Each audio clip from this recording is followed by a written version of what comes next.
Sosok aktris senior Kiki Fatmala belakangan ini membuat heboh publik setelah diketahui menderita kanker stadium 4. Berjuang melawan penyakitnya, ia pun menjalani berbagai pengobatan hingga ke luar negeri. Hingga akhirnya keajaiban Tuhan pun datang dan Kiki dinyatakan sembuh. Lantas seperti apa rasa syukur Kiki Fatmala setelah akhirnya berhasil sembuh dari kanker stadium 4? Dan bagaimana pula perjuangan ia menjalani pengobatan yang cukup berat?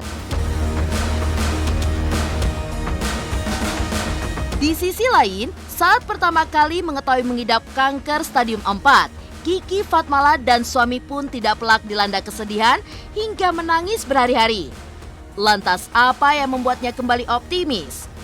Dan benarkah ketika divonis hidupnya tak akan lama, Kiki bahkan sudah menyiapkan wasiat, termasuk pesan di mana ia akan dikuburkan?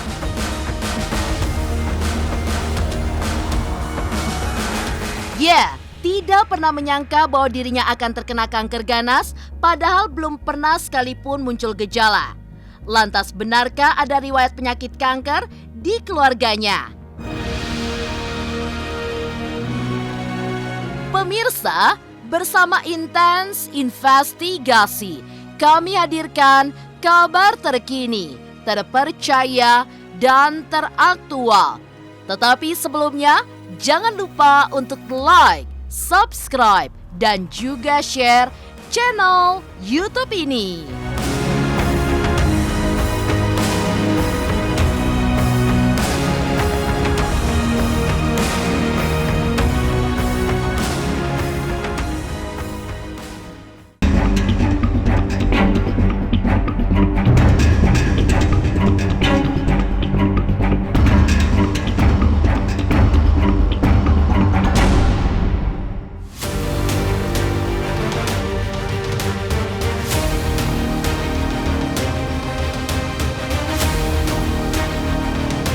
Pemirsa Intens Investigasi, segala kuasa dan kehendak memanglah hanya milik Tuhan Sang Pencipta semesta alam.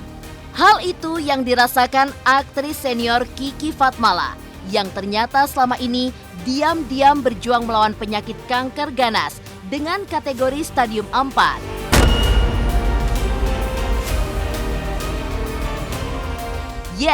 Artis berusia 53 tahun yang kini bersuamikan bule berdarah Skotlandia bernama Christopher itu divonis terserang kanker paru-paru stadium 4 pada 2021 lalu.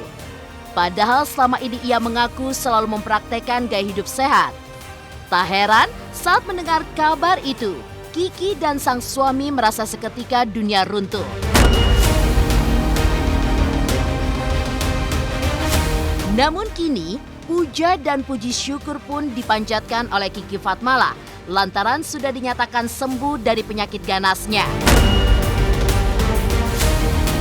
Lantas seperti apa pergolakan batin yang harus dilaluinya saat menjalani pengobatan hingga akhirnya dinyatakan terbebas dari kanker stadium 4?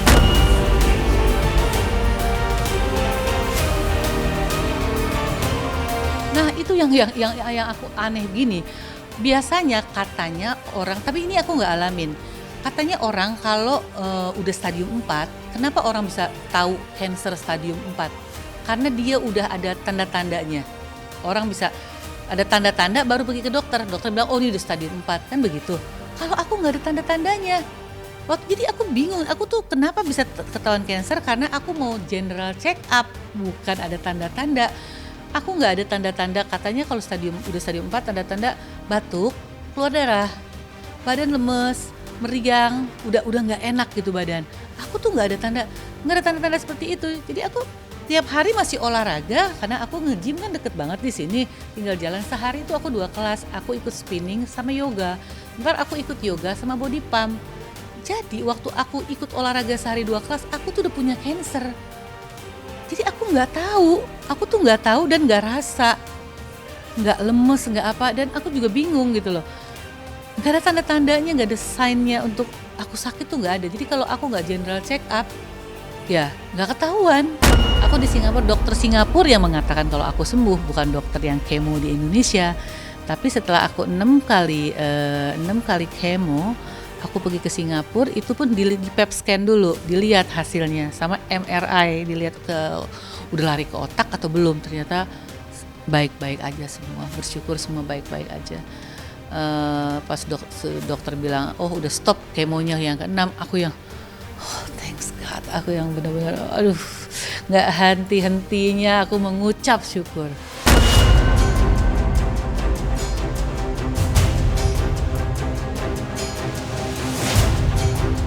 Ya, perjuangan Kiki Fatmala untuk sembuh tidak semudah membalikan telapak tangan. Selama 6 bulan, ia pun bolak-balik menjalani pengobatan di sebuah rumah sakit di Singapura. Tak hanya itu, ia pun turut menjalani kemoterapi di tanah air dan tidak pelak perasaan khawatir pun sempat muncul. Salah satunya adalah terkait rambutnya yang kemungkinan akan mengalami kebotakan.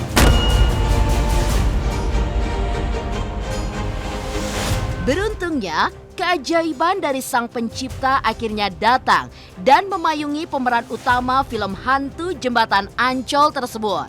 Setelah bolak-balik menjalani pengobatan di Singapura serta menjalani kemoterapi di tanah air, Kiki pun perlahan sembuh. Selain sel kanker tidak sampai menyerang otaknya, sel-sel kanker yang ada di paru-paru Kiki pun mulai tertidur. Dan di tengah proses penyembuhannya, Kiki yang kembali terlihat segar dan juga sehat, masih rutin untuk mengkonsumsi obat dan menjalani infus imun tubuh, serta pemeriksaan rutin setiap 3 bulan sekali di Singapura hingga 3 tahun ke depan.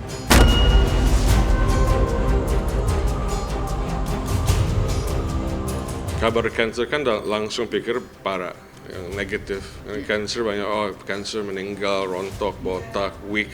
Ya pas dikabarin stadium 4, ya shock. Setelah 6 kali kita harus pergi Berangkat ke Singapura untuk cek dengan dokter yang sama yang kasih kita obat.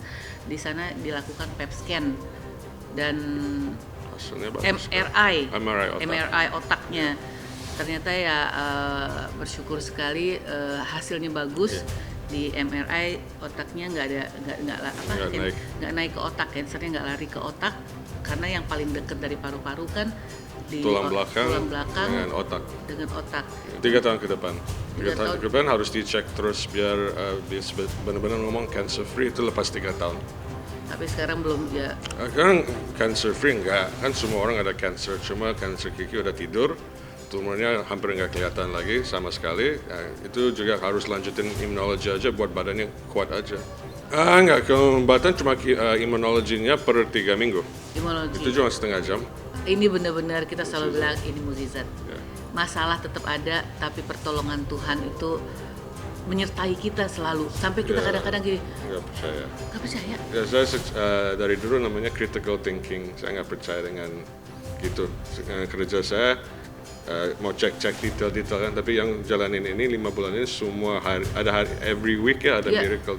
Mau dari obatnya, mau dari dokternya bisa datang, mau sembuh dari COVID. Tuhan itu kasih semua kemudahan, mukjizat. Saya selalu ngomong ke Kiki, kan kalau lampu merah harus stop, kuning slow down. Kalau hijau kami di selama 5 bulan ini lampu hijau terus. Sekali-sekali ada kuning, kayak kena COVID kan kuning, tapi jalan terus kemonya. Ya masalah tetap ada, tapi tetap diberi ada, kemudahan. tapi diberi kemudahan dengan diberi jalannya.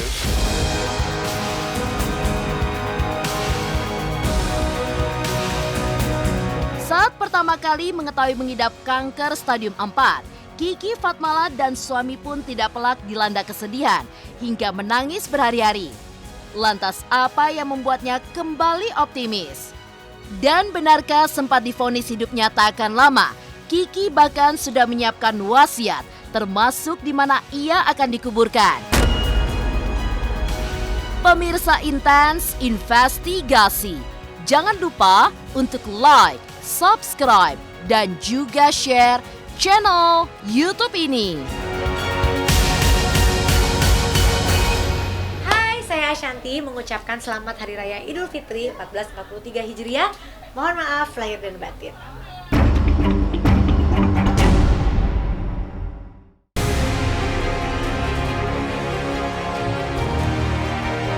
Tidak dipungkiri, menghadapi musibah berupa penyakit kanker ganas stadium 4 bukanlah perkara mudah untuk diterima dengan tanpa kesedihan dan kekhawatiran. Setidaknya, itulah yang dirasakan Kiki Fatmala saat pertama kali mengetahui diagnosa dari pihak rumah sakit. Dunia serasa runtuh, waktu pun terhenti. Bersama sang suami, mereka hanya bisa menangis hingga 2-3 hari lamanya. Namun beruntung, sang suami memberikan kekuatan kepada Kiki untuk berhenti meratapi dan optimis melakukan yang terbaik guna mencari jalan kesembuhan hingga kelima negara sekaligus. Selain itu, keyakinan Kiki kepada Tuhan dan kepasrahannya membuat dirinya justru semakin tenang untuk berikhtiar sembuh dari penyakitnya.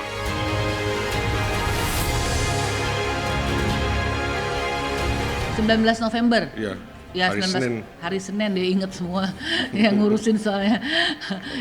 Iya, terus ya itu tanggal segitu ketahuan kita aku ke cancer stadium 4 setelah hasil dari PET scan. Lagi di gym. Aku lagi di gym. Dia gini, jadi waktu mau ngambil, aku udah tahu kalau aku sakit cancer tapi belum ketahuan stadium apa. Aku tuh udah agak sedih gitu. Cancer gitu, tapi belum tahu stadium berapa. Terus suami aku bilang nggak usah sedih, kamu pergi aja olahraga apa nanti hasilnya daripada kamu sedih di sana di rumah sakit sedih hasilnya kita belum tahu apa, kamu olahraga aja. Saya ambil hasilnya. Pas suami aku ambil hasilnya, aku masih di gym, masih olahraga, aku masih ikut kelas spinning apa. Tapi ya agak kepikiran, aduh aku cancer stadium berapa ya gitu, ada kepikiran seperti itu. Pas aku pulang, dia pulang bawa hasilnya, dia bilang, sayang kamu jangan nangis ya, hasil kamu cancer stadium 4. Aduh, itu shock banget. Iya. What do you feel? World stop. Dunia berhenti. Dunia kayaknya berhenti gitu ya. Kita berdua yang nangis. Ya, nangis bro, 3 hari.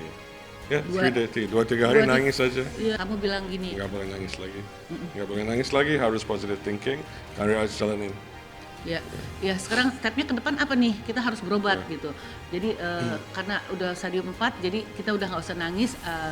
Ya normal ya, kita manusia biasa shock gitu mendengar kabar yang itu. Abis itu aku harus banyak doa. Aku hanya mau dekatkan diri sama Tuhan. Suami aku yang ngurus semua obat, rumah sakit, cari dokter apa, yang cari dokter semua. Cari dokter di di Bangkok, Singapura, Malaysia, Germany, Japan, dan Taipei juga. Ya semua ada. Dikasih hasilnya, kirim ke mereka dulu, mau lihat apa solusinya dari mereka apa. Yang terbaik ya dari Singapura. Aku serahin semua suami aku yang cari obatnya, yang cari dokternya, apa semua. Aku hanya tiap hari aku fokus berdoa. Aku hanya fokus ibadah aja, mendekatkan diri sama Tuhan.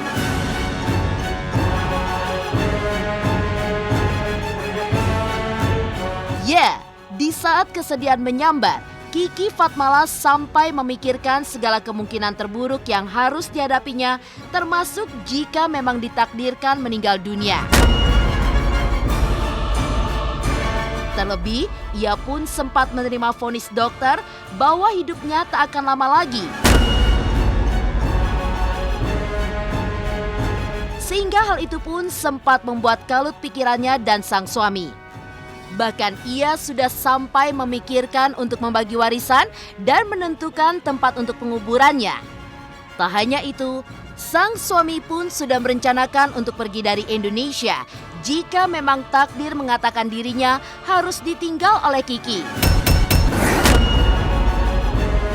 Hal tersebut lantaran ia saking sayangnya dan tidak kuasa jika harus menahan kesedihan atas kepergian sang istri tercinta. Udah pikirin dia juga, saya kamu juga dimana? harus bikin warisan, kamu harus kuburnya nanti mau di mana. Dia orangnya apa-apa tuh planning semua ya. Terus dia bilang apa, ya kamu harus berpikir ke depannya. Tapi juga banyak sedih juga, dia bilang apa gini, kamu harus enggak apa. Oh jadi lupa. Oh mana sih? Iya pokoknya kayak gitulah gitu. Yang jelek-jeleknya 2 hari kita nangis sampai mata sampai bengkak sampai nggak bisa tidur. Because dokter dikabarin dengan stadium 4 agak berat dan juga di ngomongin agak Kiki dikasih 6 bulan. Itu dari pihak dokter, kan saya bukan dokter, saya langsung dapat berita berat, saya pulang ya nangis.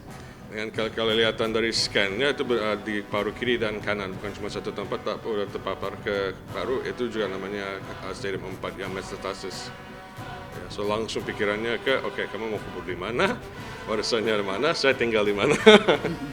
Saya nggak mau di Indonesia Saya lagi. nggak mau di Indonesia saya kemana lagi. ya? Saya kemana Gitu, nih? saya nggak Saya mau di harus keluar. Indonesia lagi kalau nggak ada kamu gitu. Yang udah berpikirnya reaksi pertama tuh yang Berat. yang jelek-jelek gitu. Tapi kita hanya 2 hari kita nangis, kita yang benar-benar shock. Tapi abis itu kita stop. Kita harus pikir ke depan apa yang harus pengobatan apa, karena ini penyakit yang serius, penyakit yang mematikan.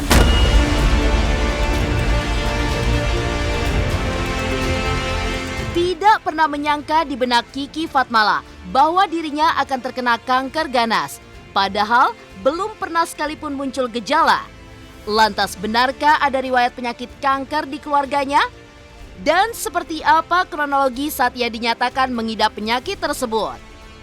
Pemirsa Intens Investigasi, jangan lupa untuk like, subscribe, dan juga share channel YouTube ini.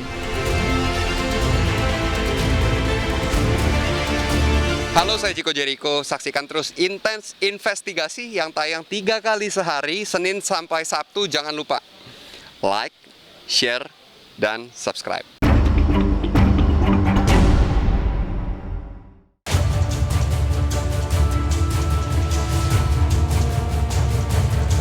Berawal dari sebuah general check-up, Kiki Fatmala tidak menyangka bahwa di tubuhnya mengidap sebuah penyakit yang mematikan.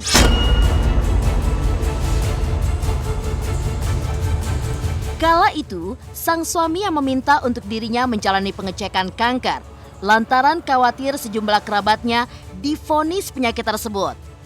Awalnya, Kiki tidak menyangka karena merasa selalu menjalani pola hidup sehat. Terlebih lagi, ia tidak mengalami gejala umum pasien kanker stadium 4, salah satunya yakni batuk darah. Saat mendengar ternyata dirinya mengidap penyakit itu, Kiki tidak bisa berkata-kata, hanya air mata mewakili segala kesedihannya. Terlebih, jika tidak segera diobati dengan baik, akan berakibat fatal bagi dirinya, bahkan berujung kematian.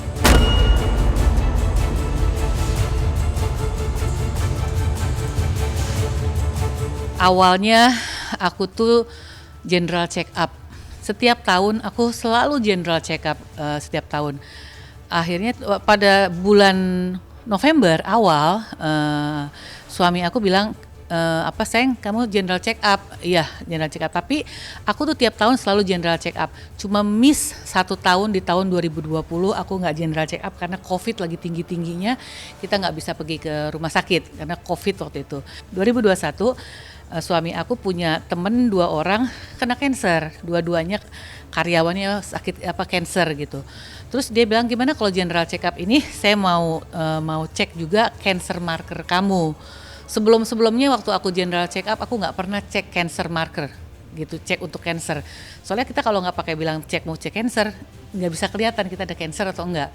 Akhirnya cek untuk cancer markernya sekalian sama general check up. Ternyata singkat cerita hasilnya ada kelihatan di paru-paru aku, harus ronsen. Setelah di ronsen ketahuan di paru-paru aku itu ada kayak cancer, ada cancer lah gitu ya. Wih, aku kaget juga sama suami aku pas dengar abis itu ya, terus cancer. Tapi kita belum tahu cancernya stadium berapa tanpa melakukan namanya PET scan. Akhirnya harus PET scan dulu baru tahu cancer stadium berapa. Kalau udah stadium 4 tuh kayak kita harus obatnya tuh bener-bener kayak maraton, nggak boleh depending, nggak boleh stop, nggak boleh apa kayak begitu. Ada beberapa orang bilang seperti itu. Paling kalau nggak cepet-cepet ditindakan, diobatin ya mungkin cuma sampai 6 bulan. Ada yang bilang seperti itu juga. Shock banget pas dibilang cancer stadium 4. Ternyata cancer itu juga dari faktor genetik keturunan. Aku ternyata ada punya keturunan cancer dari saudara-saudara aku yang aku nggak tahu.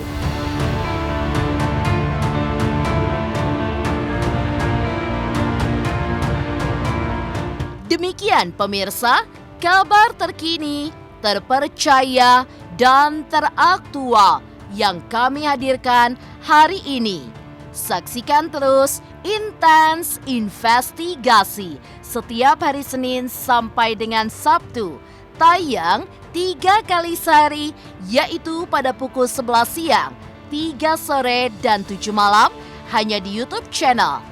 Dan pastikan jangan lupa untuk like, subscribe, share, dan juga komen channel Intens Investigasi.